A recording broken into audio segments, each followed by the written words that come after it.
حنیف اس شخص کو کہتے ہیں جو باطل کو چھوڑے اور حق پر قائم ہو جائے۔ تو جناب سیدنا ابراہیم علیہ السلام کے دین کو دین حنیف کہا جاتا ہے، اور جو ہمارا دین اسلام ہے یہ بھی دین ابراہیمی ہی ہے۔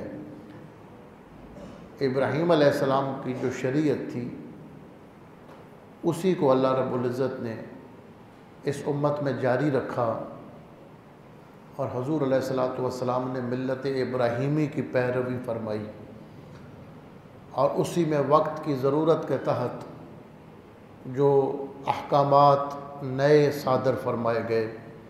بہرحال ہمارا دین دین حنیف ہے، اس کو دین حنفیہ بھی کہا جاتا ہے، مذہب حنفیہ بھی کہا جاتا ہے۔ اس سے مراد وہ حنفی نہیں ہے جو حضرت امام ابو حنیفہ رحمہ اللہ کو ہم ان کی تقلید کرتے ہیں، ان کو مانتے ہیں۔